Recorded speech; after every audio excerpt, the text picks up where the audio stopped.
भगवान शिव जो हमारी श्वास है और जो श्वास नित्य प्रति 21,600 श्वास जो प्रतिदिन इस मानव के शरीर से निकल रही है, प्रतिदिन ये श्वास ही हमारा शिव है।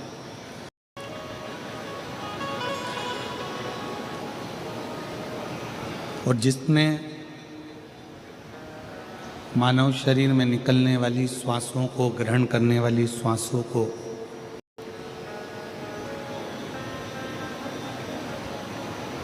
स्मरण कर लिया, देख लिया, ध्यान कर लिया,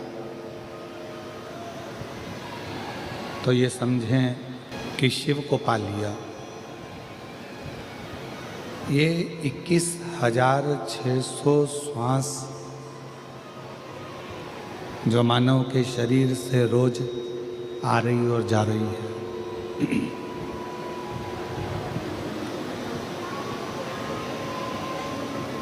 ये 21,600 श्वास शिव का एक अंश है। जैसे श्वास निकल जाने के बाद में, श्वास समाप्त हो जाने के बाद में शरीर नहीं रहता, केवल एक शव बन जाता, फिर शरीर की कोई मूलता नहीं रह पाती।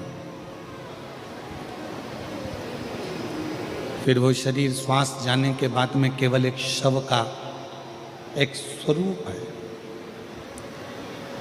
उसी तरह शिव महापुराण की कथा कहती है, जिसने अपने जीवन काल में शिव नाम नहीं जपा,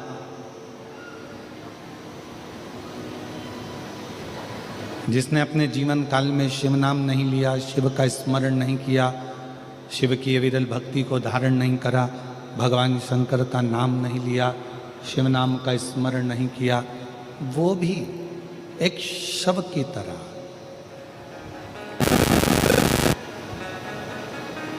क्योंकि वो शिव को जान नहीं पाए। एक व्यक्ति ने एक प्रश्न किया कि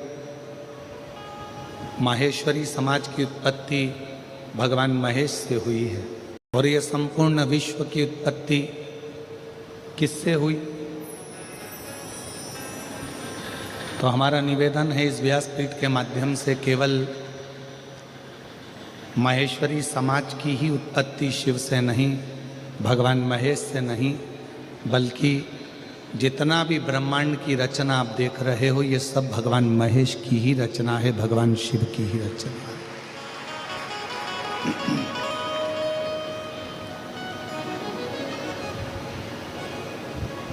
ये रचना किसी दूसरे की है ही नहीं। भगवान शिव जी की और भगवान ब्रह्मा जी की लड़ाई किस बात से शुरू हुई?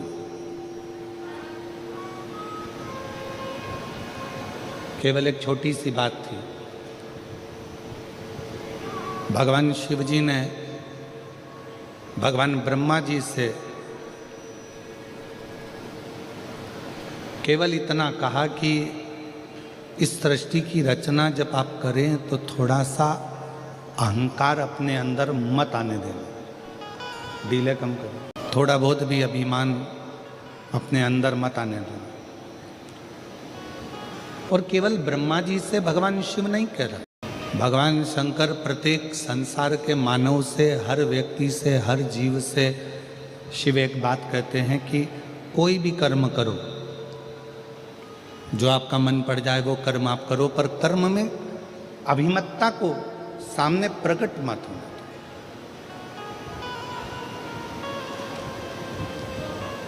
सही जिंदगी जीने के लिए शिव की बंदगी बहुत जरूरी है।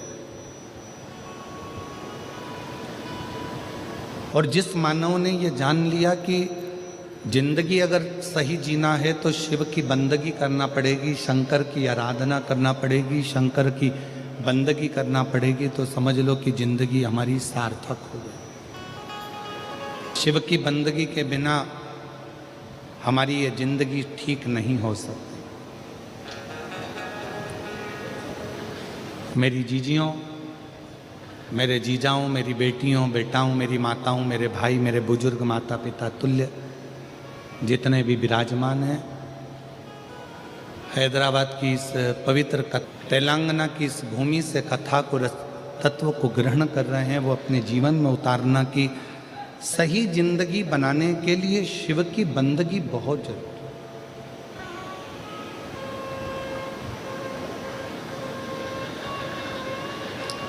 आप राम जी का भजन करो, आप कृष्ण जी का भजन करो, आप नारायण का भजन करो, आप जिसका भजन करना चाहो उसका करो, पर साथ में शिव की बंदगी, शिव की आराधना, भगवान शंकर का स्मरण हमें जीवन में एक सुख देता है, जिंदगी में जीने की एक नई ऊर्जा प्रदान करता है।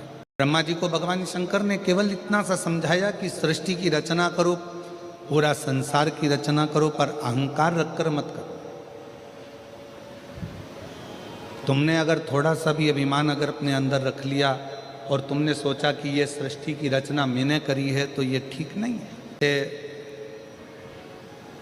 ब्रज गोपाल जी भूतड़ा जी ने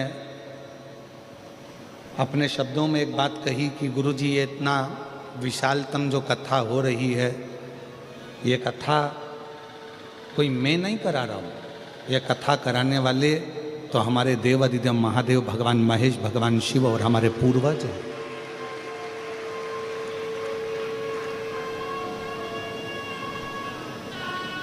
और उसी को आप और हम लोग अपनी भाषा में कहते आए हैं कि प्रभु आपकी कृपा से सब काम हो रहा है, भोले आपकी कृपा से सब काम हो रहा है।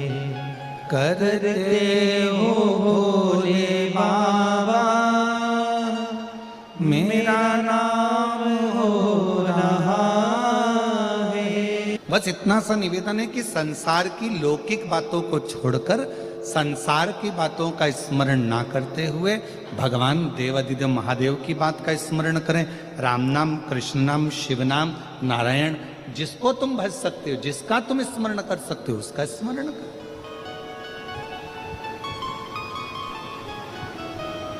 और वही की वही जो एक बहू सास से कहती है, वही की वही भगवान शंकर ने भगवान ब्रह्मा जी से कहा कि सृष्टि बनाओ, पर ये अहंकार रखकर सृष्टि का निर्माण नहीं कर रहे हैं। तुम्हें अभिमतता से दूर रहकर शिव कह रहे हैं कि सृष्टि का निर्माण करो।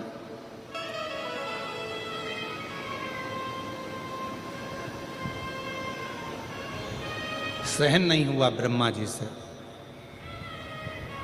और ब्रह्मा जी से जब सहन नहीं हुआ तो ब्रह्मा जी रुष्ट होकर सीधे भगवान विष्णु जी के पास में पहुंच गए। और भगवान नारायण आराम से शेषनाग की सैया पर लेटे हुए थे। लक्ष्मी जी चरण दबा रही थी उनके। पहुंच गए ब्रह्मा जी। लक्ष्मी जी की दृष्टि पड़ गई भगवान ब्रह्मदेव के ऊपर। देखा ब्रह्मा जी आए हैं। लक्ष्मी जी ने भगवान नारायण के चरणों को छोड़कर हाथ जोड़कर प्रणाम किया और नारायण को प्रणाम कर कर कहा, ब्रह्मदेव आए हैं, ब्रह्मा जी आए हैं।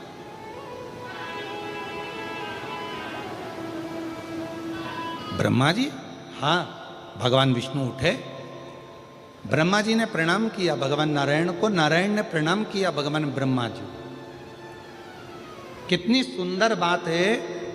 ये हमारे 33 कोटि देवी देवता ये हमको सिखाते हैं कि आप किसी को आदर करोगे तो कोई तुम्हारा आदर करेगा। आप किसी को प्रणाम करोगे, कोई आपको प्रणाम करेगा। आपके पास देने के लिए जो है वो आप सामने वालों को दोगे तो सामने वाला भी आपको वही देगा जो उसके पास में होगा। किसी के पास गुलाब का फूल है तो गुलाब का फूल देगा, किसी के पास कीचड़ होगा तो वो कीचड़ देगा, किसी के पास सम्मान होगा तो सम्मान होगा देगा, किसी के पास आदर होगा तो आदर देगा। आप यदि किसी को आदर दे रहे हो, किसी को प्रणाम कर रहे हो, किसी को नमन कर रहे हो, किसी को साधुवाद कर रहे हो, किसी को धन्यवाद कर रहे हो, तो वो सामने वाला भी भले उसके अंदर कितना भी कपट भरा हो, कितना भी अंदर बेईमानी भरी हो, फिर भी अगर आपने हाथ जोड़ा है तो सामने वाला भी आपके हाथ जरूर जोड़ेगा, आपको सम्मान जरूर करेगा, आदर जरूर करेगा, सत्कार जरूर देगा।